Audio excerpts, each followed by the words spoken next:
Let's talk a little bit more about the 100 days we've seen since Donald Trump returned to the White House. It came, that return, with the help of voters outside his base.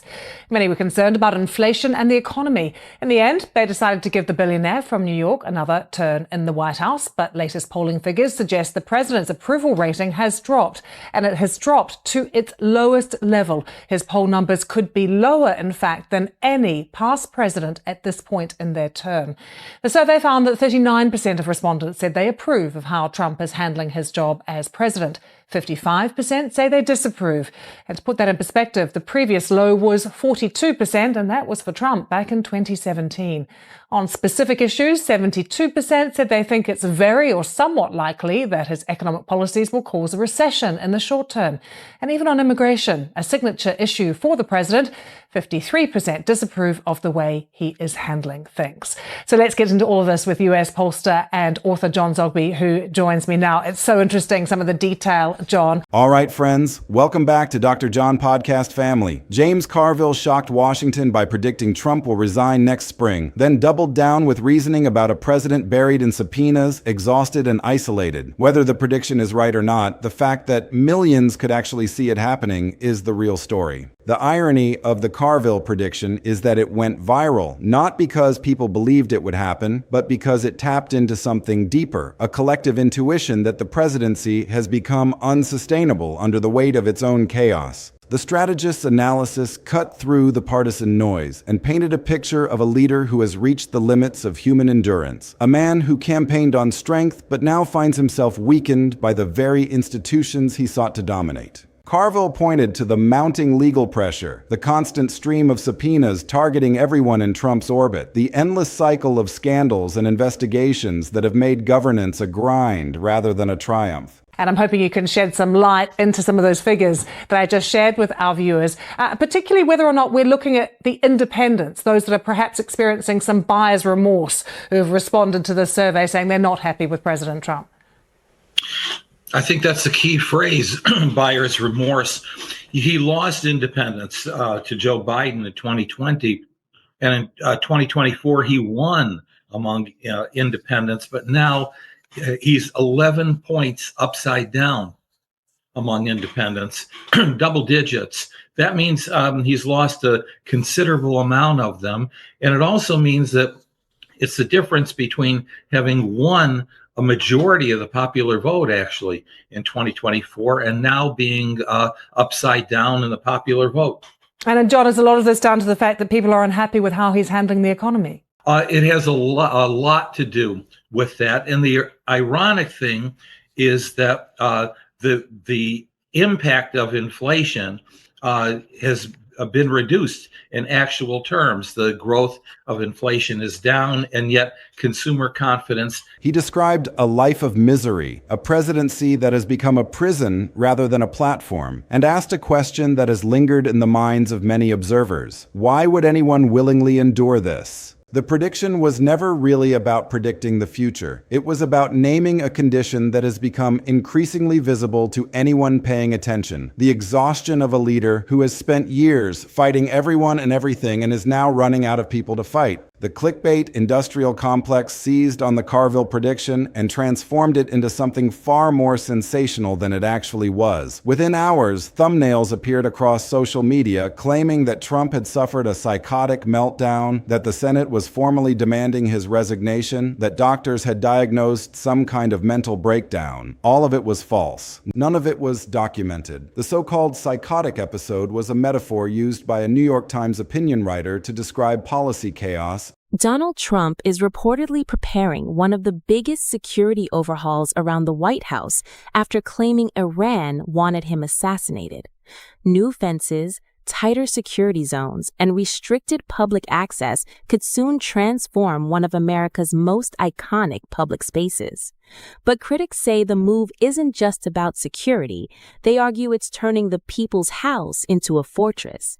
Here's what is changing. The Trump administration has reportedly unveiled a sweeping proposal to permanently strengthen security around the White House following U.S. President Donald Trump's repeated claims that Iran has targeted him for assassination. As per reports, officials from the Secret Service, the White House, and the Interior Department jointly presented the proposal, which includes permanent security upgrades surrounding Lafayette Square and several areas bordering the White House complex.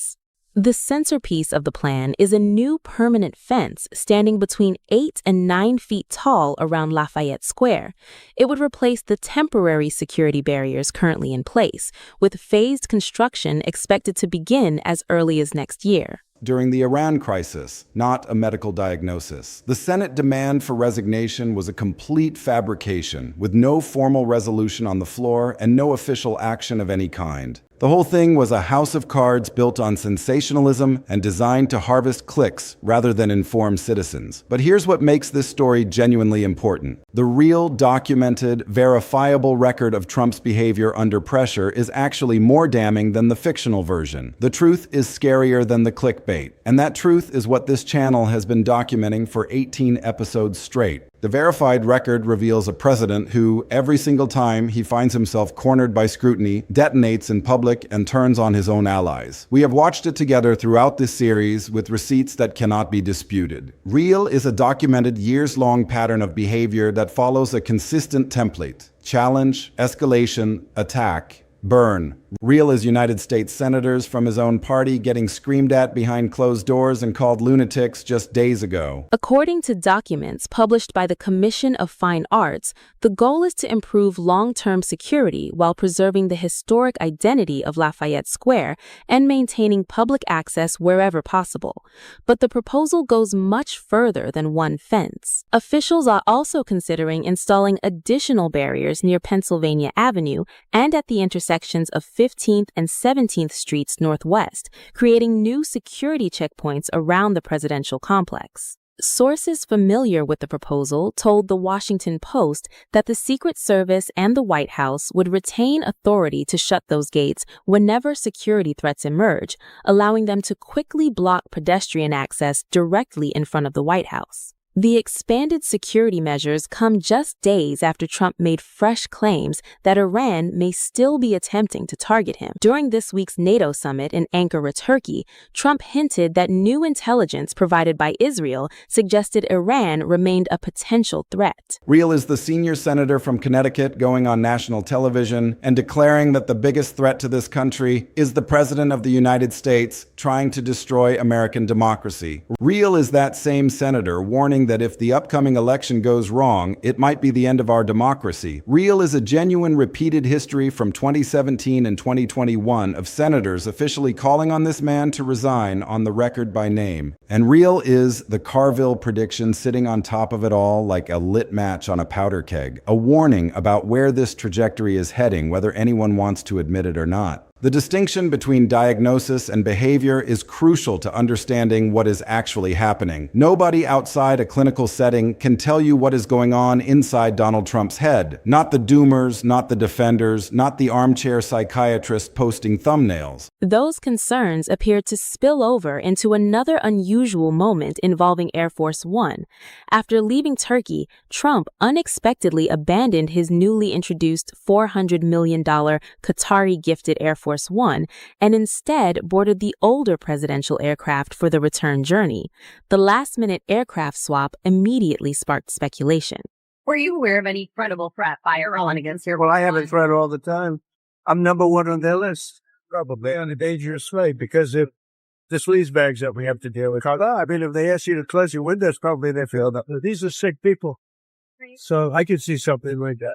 Donald Trump has admitted the real reason behind his dramatic last-minute Air Force One switch, and it's raising serious questions about the safety of his brand-new $400 million presidential jet. Then, during a tense flight out of Turkey, reporters grilled the U.S. president over why were they ordered to pull down their window shades. Trump's explanation? They were on what he called a dangerous flight. But what anyone can see is behavior, public, recorded, time-stamped behavior. Posts he wrote, Meetings witnesses described, rants captured on camera.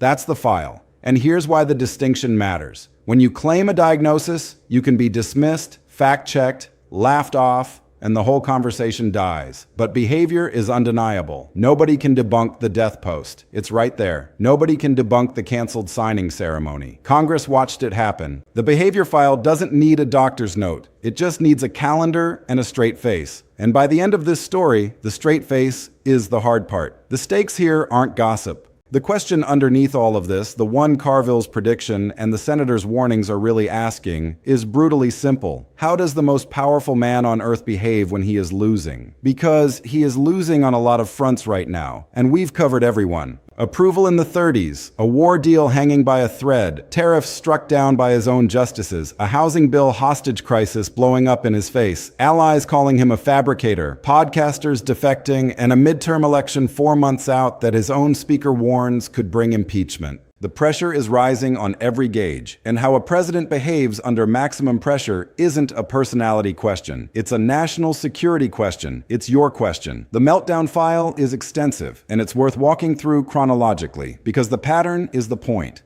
The original template emerged in October 2019 during the first impeachment, when Trump held a joint press appearance with the president of Finland. The poor Finnish leader was just there for a trade visit, and it became what one major paper called a full-blown impeachment tantrum. Trump ranted about treason, called Congressman Adam Schiff corrupt over and over, berated reporters as fake and corrupt to their faces, waved around news clippings, bounced topic to topic, and refused basic questions about the Ukraine call at the center of it all. The hashtag Trump meltdown trended worldwide while the Finnish president sat there like a hostage at someone else's family dinner. That was 6.5 years ago, and it established the template. Cornered by scrutiny, he doesn't answer the question. He burns down the room. The question was asked, and he killed it. Now run the tape forward through this series because we've documented the same template over and over in the last 12 months alone. The poster cites his real approval numbers. He demands she be fired, attacks her looks, posts about her while she's live on air. A straight news anchor fact-checks his lawyer, naive, anti-MAGA, get rid of her. His own Supreme Court appointees strike down his tariffs. The justices are unpatriotic and disloyal to our Constitution. A judge orders deportation planes turn around. Crooked radical left in peace with 3 exclamation points until the Chief Justice of the United States has to publicly intervene. Democratic veterans remind troops of standing law. Seditious behavior punishable by death in all caps. A post so extreme it drew impeachment articles and made Senator Chris Murphy demand that influential Americans pick a side in language that is difficult to repeat. Chuck Schumer's response that day is worth quoting properly. Trump has made political violence a feature of his politics. Today, he crossed yet another line that no democracy can afford to tolerate. That's the minority leader of the United States Senate describing the president's post in America on a Thursday. There's a national security dimension to the template that gets overlooked in the sensational coverage. The eruptions aren't just ugly, they leak. Commentators have flagged one Oval Office flare-up where Trump, pressed about his failure to close a deal, lost his temper, and in the middle of the eruption blurted out details about his last contact with Vladimir Putin. He let slip information in front of media access that wasn't supposed to be in the room. All script disclosures mid-tantrum. And that's the pattern within the pattern. The doubling down posts that casually reveal operational military details just to win an argument about a photo. The meetings where the war's failures get aired to a room because a senator wouldn't sit down. A leader who cannot regulate under pressure doesn't just embarrass himself, he narrates state secrets while doing it. Adversary intelligence services don't need spies for this presidency. They need a social account and a grudge tracker, and the file's freshest pages are barely 2 weeks old. In a closed-door meeting that we covered in the hostage video, Senator Bill Cassidy stood up and asked the most basic oversight question in existence. Brief us on the war. And the president told him to sit down repeatedly and called him a lunatic. Both men ended up shouting. Cassidy admitted afterward he matched his tone and his volume. Days before that, Trump invented a story that Italy's prime minister, his closest ally in Europe, begged him for a photo. When she called it fabricated, he doubled down and sneered at so-called NATO allies. Same week, he canceled his own party's biggest bipartisan victory ceremony by post-mid-celebration, declaring an election bill a national emergency. Running underneath all of it, the AI feed, the Crown King dumping sludge on protesters, the Deleted post, the Dr. Trump skit, 18 episodes, one template. Cornered, he escalates. Challenged, he attacks the person. Losing, he burns the room. The finished press conference never ended. It just changed rooms. Now here's where most people get this wrong, so it's worth leaning in. The temptation watching that file is to reach for the medical words. Unhinged, unstable. The diagnosis framing is a trap that actually protects him. Watch how it works. Someone calls him crazy.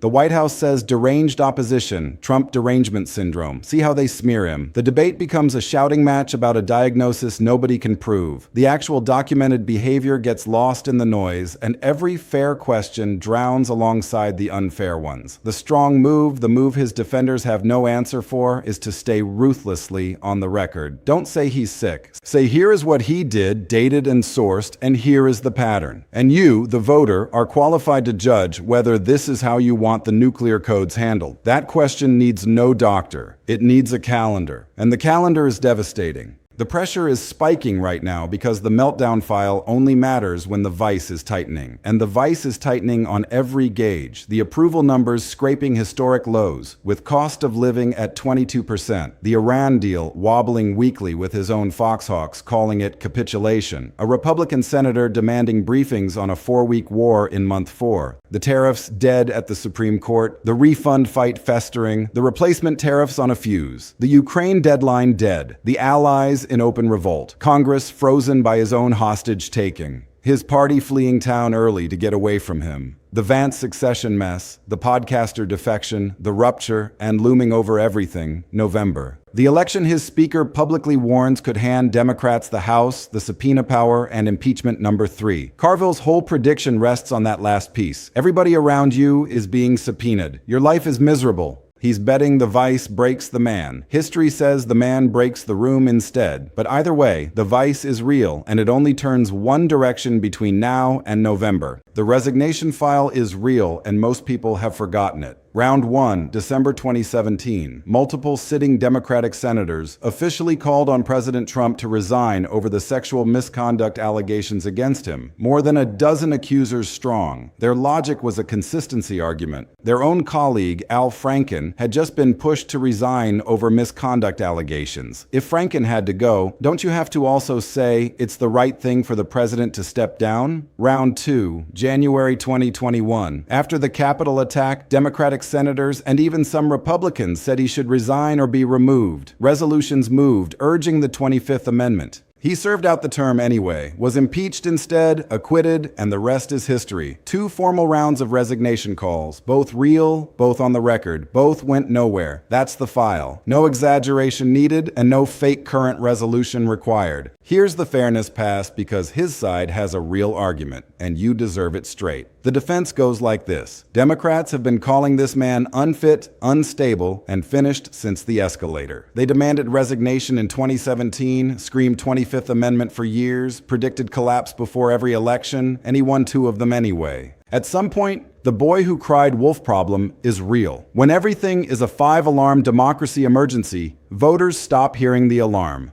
Carville's spring resignation showmanship is exactly the kind of prediction that lets the White House laugh the whole file off as Trump derangement syndrome. His defenders would add that the so-called meltdowns are just a fighter fighting, the counterpunching his voters explicitly hired him for. Every previous obituary for this presidency was written by people who wanted it true. And on the crying wolf point, they're not entirely wrong, which is exactly why this channel refuses the diagnosis game and sticks to the dated record. Because here's the thing about the wolf story that everyone forgets. In the end, the wolf shows up. The boy's problem wasn't that wolves aren't real, it's that he spent all his credibility before the one that mattered. The dated file is how you keep your credibility. That's why we built it. What exists today, right now in July 2026, is not a formal demand, but a drumbeat. And it's louder than it's been since 2021. Senator Chris Murphy, 4 days ago on national television. The biggest threat to this country is the President of the United States trying to destroy American democracy. Murphy in May, if Democrats don't win in November, Trump will feel empowered and emboldened. More institutions will fold, and it might be the end of our democracy. He even pointed at the White House ballroom construction and said, make no mistake, he's building that ballroom because he doesn't think he's going anywhere. And let's be crystal clear, on the constitutional fact underneath that fear because this channel doesn't do ambiguity. The Constitution bars a third term, period. Trump himself has said he won't attempt anything unconstitutional. Murphy's warning is about power exercised around that limit. The family, the machine, the institutions taught to fold.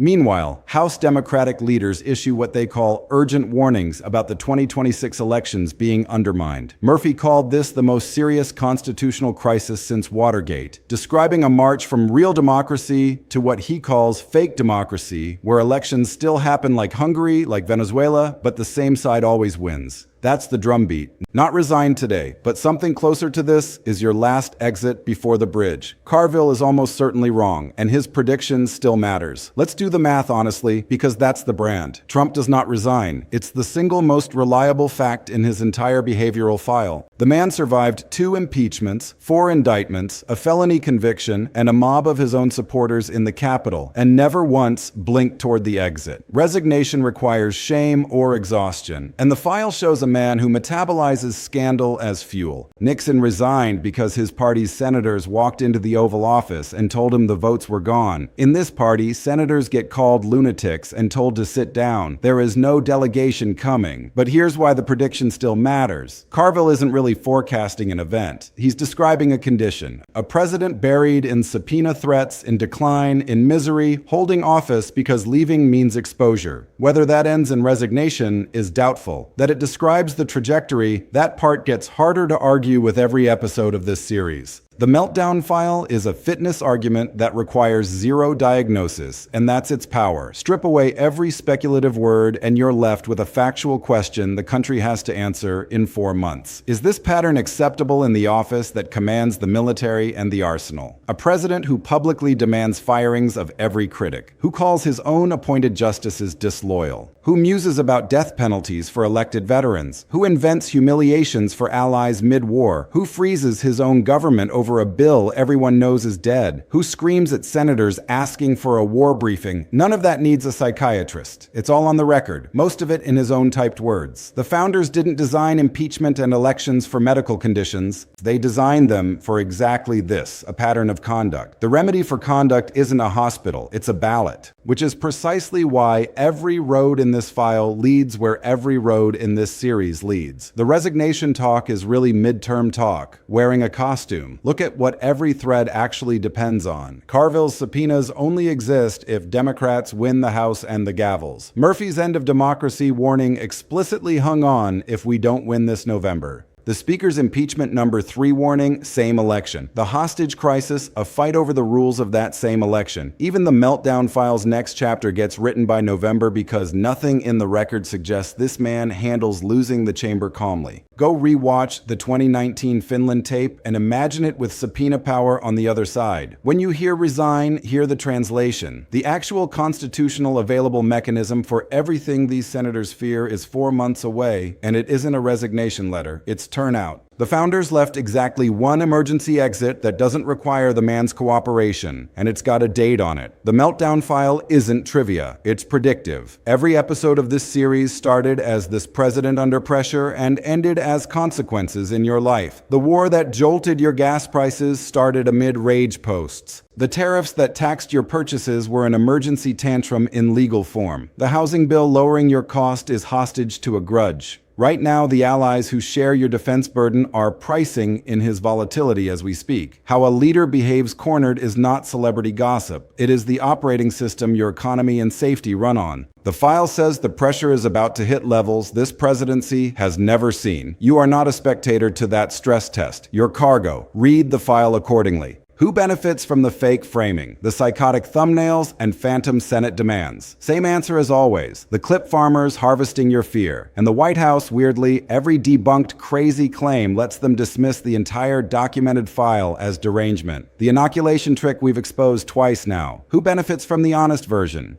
You do, because the honest version is actionable. It says don't wait for a diagnosis. Don't wait for a resignation. Don't wait for rescue from a delegation of senators who get told to sit down. The record is public. The pattern is proven. The mechanism is dated. What should you watch? Watch the Vice, the deal, the tariff, the housing bill. Each one another turn. Watch the behavior after each turn. The posts are the pressure gauge. All caps is the needle in the red. And watch the only date that resolves any of it. You know the one. Here's your takeaway. Tied up tight. No, there was no psychotic episode. That's a diagnosis nobody's qualified to make, and this channel doesn't sell fake medicine. No, the Senate hasn't formally demanded resignation, though real senators really did twice in 2017 and 2021, and today's warnings are darker than either round. What there is a file 18 episodes long, time-stamped, sourced, undeniable. A president who under pressure attacks every messenger, invents every humiliation, threatens every institution, and escalates every single time. Now heading into the highest pressure 4 months of his political life, with a strategist predicting he quits, senators warning democracy itself is on the ballot, and his own behavior the best evidence both sides have. The meltdown isn't coming, it's the record. And in 4 months, the country gives it a verdict. The whole series has been the opening statement. Time for the closing argument. The next video, the finale.